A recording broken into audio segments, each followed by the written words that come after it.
काफिला रुक गया है, एक पुल पर, हवा में लटका हुआ। चारों तरफ सिर्फ धुंध, बारिश और एक खौफनाक सन्नाटा। यह कोई ट्रैफिक जाम नहीं है, यह भारत के प्रधानमंत्री का काफिला है और दुश्मन की सरहद यहां से सिर्फ 10 किलोमीटर दूर है। एक ऐसा दायरा जहां स्नाइपर की गोली या एक हथियार बंद ड्रोन महज कुछ सेकंड में पहुंच सकता है। वक्त रुक गया है, हवा में मौत की गंध है। यह कोई राजनीतिक घटना नहीं है, यह एक मिलिट्री ग्रेड क्राइसिस है, एक चक्रव्यूह। और इस चक्रव्यूह के बीचों बीच फंसा है दुनिया के सबसे बड़े लोकतंत्र का सबसे अहम इंसान। जिस गाड़ी में प्रधानमंत्री बैठे हैं वह महज एक गाड़ी नहीं है, यह एक चलता फिरता बंकर है। Level 9 ballistic protection. लेकिन सामरिक विज्ञान का एक कड़वा सच है, दुनिया का कोई भी बख्तरबंद वाहन अगर एक जगह पर रुक जाए तो वह महज एक ताबूत बनकर रह जाता है। और इस वक्त वह फौलादी बंकर एक फ्लाईओवर पर पूरी तरह से स्थिर है। 5 जनवरी 2022 की वो सुबह। मौसम ने धोखा दे दिया था। आसमान से बरसती आफत के कारण हेलीकॉप्टर टेक ऑफ नहीं कर सके। प्लान बी एक्टिवेट हुआ। सड़क का रास्ता। एसपीजी की ब्लू बुक के नियम बिल्कुल साफ हैं। स्टेट पुलिस को एक आपातकालीन रास्ता पहले से सैनिटाइज करके रखना होता है। कागजों पर सब कुछ परफेक्ट था, लेकिन सच्चाई कुछ और ही थी। इंटेलिजेंस ब्यूरो की फाइलें और अलर्ट्स मानो किसी डस्टबिन में फेंक दिए गए थे। खुफिया तंत्र को भली भांति पता था कि इलाके में भारी विरोध प्रदर्शन हो रहे हैं। यह कोई अचानक उठी हुई भीड़ नहीं थी, यह एक सोची समझी नाकेबंदी थी। स्टेट इंटेलिजेंस के पास रेड फ्लैग्स थे, फिर भी पुलिस ने एसपीजी को ऑल क्लियर का सिग्नल दे दिया। यह महज एक चूक नहीं थी, यह सिस्टम का लकवा मार जाना था। एक ऐसा धोखा जिसकी कीमत देश को बहुत भारी पड़ सकती थी। सैकड़ों किलोमीटर दूर नई दिल्ली में एसपीजी के हेडक्वार्टर में पैनिक बटन दब चुका था। कंट्रोल रूम की बड़ी बड़ी स्क्रीन्स पर ब्लिंक कर रहे जीपीएस ट्रैकर्स एक ही जगह पर फ्रीज हो गए थे। काफिला रुक क्यों गया है, यह वो सवाल था जिसका जवाब किसी के पास नहीं था। दिल्ली के साउथ ब्लॉक में एक और खौफनाक अलार्म बज चुका था।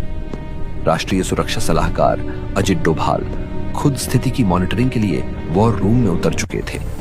जब स्टेट मशीनरी फेल हो रही थी तब भारत के सबसे बड़े स्पाई मास्टर ने कमान संभाली। तुरंत मिलिट्री सैटेलाइट्स को पंजाब के उस फ्लाईओवर की तरफ मोड़ा गया। डोभाल का सबसे बड़ा डर वो सामने खड़ी भीड़ नहीं थी, बल्कि वो स्लीपर सेल और साइलेंट ऑपरेशंस थे जो उस भीड़ की आड़ में सरहद पार से लॉन्च किए जा सकते थे। रॉ और आईबी के टॉप डायरेक्टर्स हॉटलाइन पर थे और हर गुजरता पल भारत के लिए एक नेशनल सिक्योरिटी नाइटमेयर बनता जा रहा था। और जैसे जैसे काफिला पियारियाना गांव के पास उस फ्लाईओवर पर पहुंचा, एक और खौफनाक सच सामने आया। प्रोटोकॉल के मुताबिक राज्य के पुलिस महानिदेशक और मुख्य सचिव को काफिले में होना चाहिए था, लेकिन उस दिन उनकी गाड़ियां गायब थीं। स्थानीय पुलिस के जवान, जिन्हें सुरक्षा घेरा बनाना था, वो या तो मूक दर्शक बने खड़े थे या वहां से नदारद थे।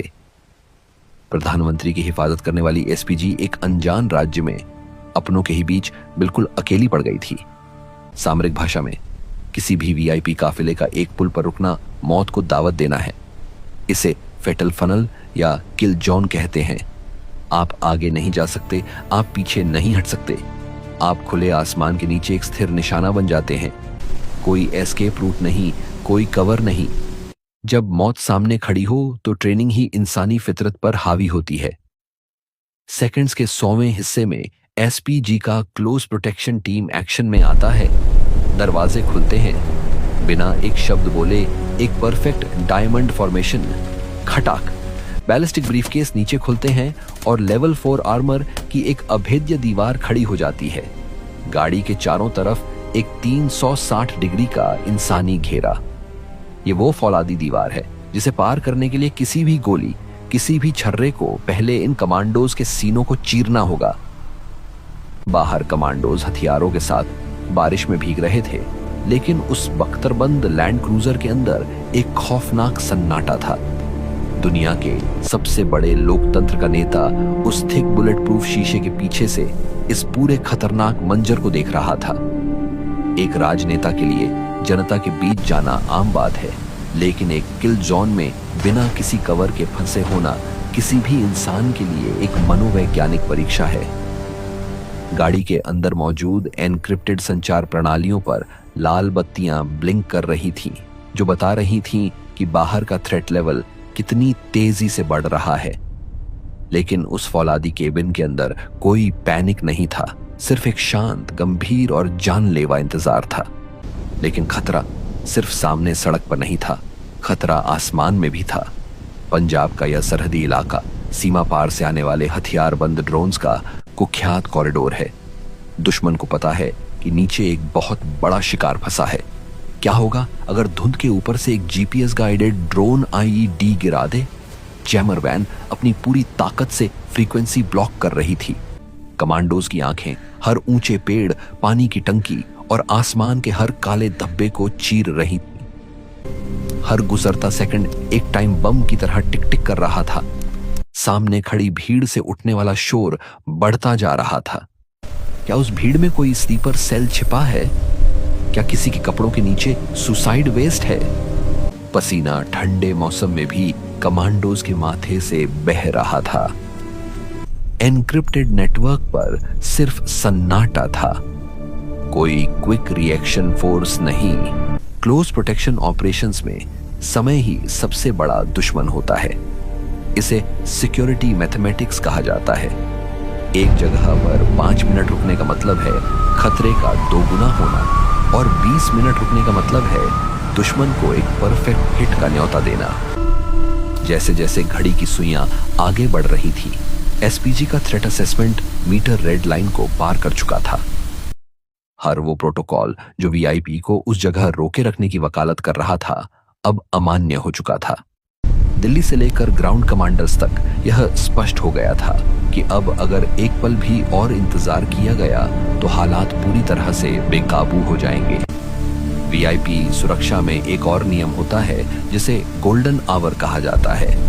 अगर कोई हमला होता है तो वीआईपी को कुछ मिनटों के भीतर एक लेवल 1 ट्रॉमा सेंटर तक पहुंचाना होता है।